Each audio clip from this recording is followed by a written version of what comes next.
मध्य प्रदेश और राजस्थान में जो कुछ घट रहा है उस पर यह सवाल उठना लाजमी था, क्या भारत विश्व का सबसे बड़ा जनतंत्र है? हाँ, भारत विश्व का सबसे बड़ा जनतंत्र है, पर विश्व का सबसे महान जनतंत्र नहीं है। बड़े और महानता में बड़ा अंतर है। दुर्भाग्य से हम इस दिशा में अभी वहाँ नहीं पहुँचे जहाँ हमें होना चाहिए, महानता की ओर। हर जनतंत्र की सफलता और महानता का पहला पैमाना ये है कि वहाँ विपक्ष कितना मजबूत है। सरकार का मजबूत होना निसंदेह एक अच्छी स्थिति होती है, पर विपक्ष का कमज़ोर होना भी जनतंत्र की दृष्टि से चिंता की बात है। भारत में तो अनेक बार प्रतिपक्ष को समाप्त करने के निरंतर प्रयास हुए और अभी भी बदस्तूर जारी हैं। मध्य प्रदेश तो अजब है, सबसे गजब है। राजनीतिक लाभ हानि का गणित कोरोना के नाम पर विधानसभा सत्र का आहूत नहीं होने दे रहा है। इस जनतांत्रिक व्यवस्था के सबके दायित्व हैं, विपक्ष का भी दायित्व है, सरकार का भी दायित्व है, पर दुर्भाग्य से दोनों तरफ से जो हो रहा है वो दायित्वों का निर्वहन कम से कम तो नहीं है। मध्य प्रदेश और राजस्थान में जो हुआ और हो रहा है उसके लिए तो नई परिभाषा गढ़नी होगी।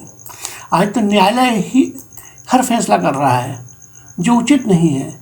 इस संदर्भ में आदर्श स्थिति यह है कि जनता द्वारा चुना हुआ विपक्ष सत्तारूढ़ पक्ष को निरंकुश होने में से रोकने में समर्थ हो। ये तभी हो सकता है जब दोनों पक्षों में संतुलन हो। न सत्तारूढ़ पक्ष इतना अधिक ताकतवर हो कि विपक्ष को समझे ही नहीं, और न विपक्ष से ये उम्मीद की जाए कि वह सिर्फ विरोध के लिए विरोध करता रहे।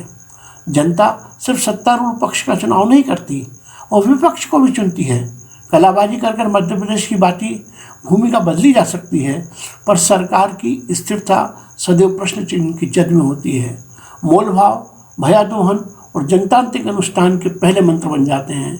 उभय पक्ष के से मर्यादित आचरण की अपेक्षा तभी पूरी हो सकती है जब विधायिका की संख्या की दृष्टि में एक उचित संतुलन हो। हमारा जनतंत्र कुछ कमज़ोर है और कुछ इस तरफ से उस तरफ दौड़ते घोड़े उसे कमज़ोर करते हैं। विधानसभाओं में, संसद में सत्तारूढ़ और विपक्ष में एक संतुलन की स्थिति जनतंत्र को मजबूत बनाती है। ये संतुलन सत्तारूढ़ पक्ष को अक्सर रास नहीं आता। उसकी हमेशा कोशिश होती है कि वो इतना ताकतवर बन जाए कि जो चाहे कर सके। मध्य प्रदेश अजब है, सबसे गजब है। राजनीतिक लाभ हानि का गणित बहानेबाजी कर विधानसभा सत्र आहूत नहीं होने दे रहा है। घोर कोरोना काल में चला सत्र, फिर पूरे ज्ञान अनुमान संज्ञान के 20 जुलाई के से सत्र बुलाया गया।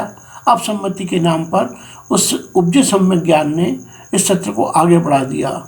अब की बार दूसरी बार बजट से की प्राप्ति अध्यादेश से हो रही है। विधि विशेषज्ञ इसे विधि सम्मत नहीं मान रहे हैं। मध्य प्रदेश में जो हुआ या आज राजस्थान में जो हो रहा है वो अंततः विपक्ष को ही कमज़ोर बनाएगा, और कमज़ोर विपक्ष अंततः जनतंत्र को ही कमज़ोर बनाता है।